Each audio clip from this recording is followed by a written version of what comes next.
Pues su propio nombre indica que un lenguaje no sexista es aquel que no discrimina por sexo, por razones de sexo, de género, como se dice ahora en muchos campos, ¿no? Es un lenguaje que presta atención a evitar los estereotipos de género que durante mucho tiempo se han mantenido pues de una forma mecánica, sin reflexión, ¿no?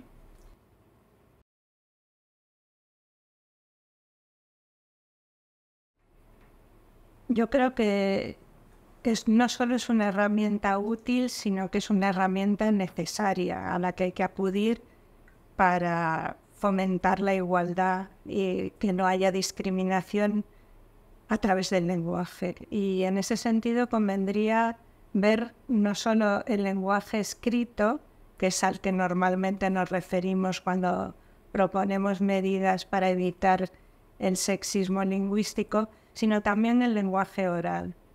Porque nosotros tenemos una lengua muy agradecida en ese sentido, que puede feminizar, por ejemplo, con mucha naturalidad.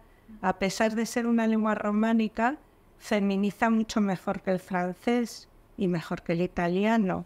Por ejemplo, nosotros hemos hecho femeninos tradicionalmente a lo largo de la historia sin el más mínimo problema.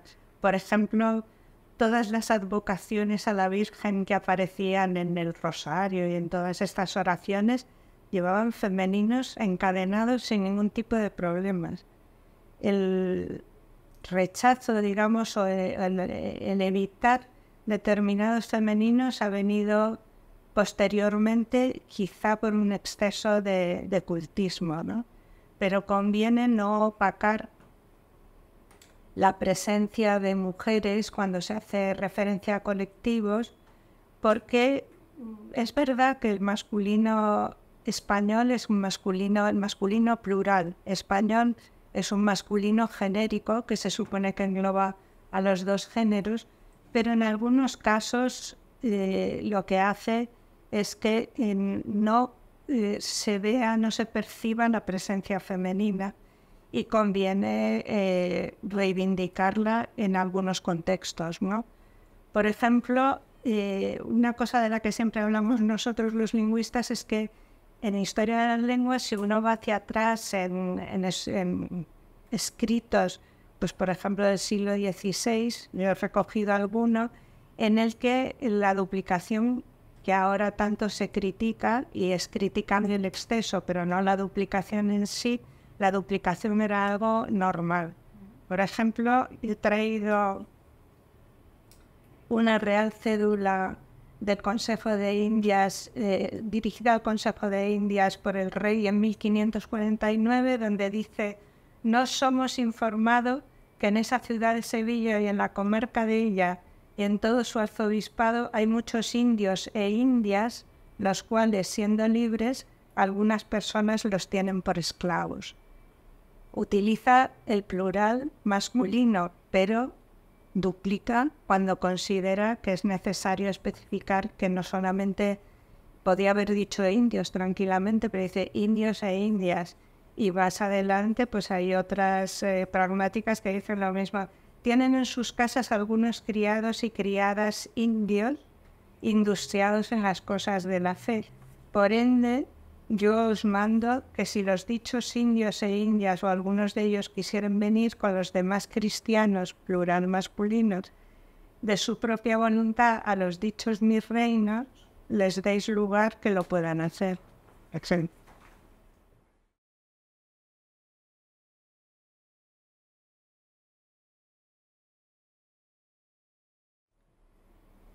Un lenguaje no sexista, bien planteado, no tiene por qué vulnerar en absoluto las normas gramaticales del español ni de ninguna lengua, evidentemente. Lo que debe hacer es aprovechar los recursos que la propia lengua ofrece y entre los que hay elegir aquellos que puedan ser útiles. Es verdad que se ha criticado en algunos casos, se han criticado algunas de las medidas propuestas por algunas guías de lenguaje no sexista, quizá porque se ha llevado la recomendación más allá de lo que los límites gramaticales permitían. Pero en general un lenguaje no sexista no es agramatical. Sí es agramatical, por ejemplo, en la utilización gráfica de algunos signos, como por ejemplo la arroba o la X, pero son recursos fáciles de usar por escrito y que no interfieren en la gramática, porque nosotros no hablamos ni con la X ni con la arroba, es imposible de verbalizar. Igual que los demás recursos. La duplicación, por ejemplo, se puede plantear al principio de cualquier discurso y luego retomar el discurso con un colectivo genérico. Por ejemplo, en nuestro caso, decir las investigadoras y los investigadores o los investigadores y las investigadoras, y a partir de eso referirse a la comunidad científica o a la comunidad investigadora sin problema, ¿no?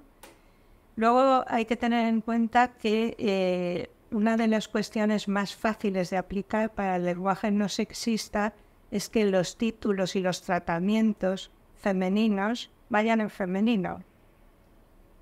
Eso que parece una cosa obvia y que es de sentido común no siempre se hace. O sea y en algunos casos esto ya se está desterrando y se ha desterrado mucho desde los años 70 esta parte, pero durante mucho tiempo funcionó el masculino singular en tratamientos y en estatus, en definición de cargos, como si fuera un título más valorado por ir en masculino que ir en femenino. Eso es lo que los lingüistas llamamos machismo femenino. O sea, que realmente las mujeres, y lo decía Bruno, por ejemplo, que ese era un caso de infravaloración de las propias mujeres a imitación de los modelos que proponía la sociedad. Es decir, por ejemplo, como decían en los años 80, Petra Mateos es secretario general de tal asociación. Es muy fácil ser secretaria general, y ser secretaria de una gran institución no supone ser secretario de baja categoría.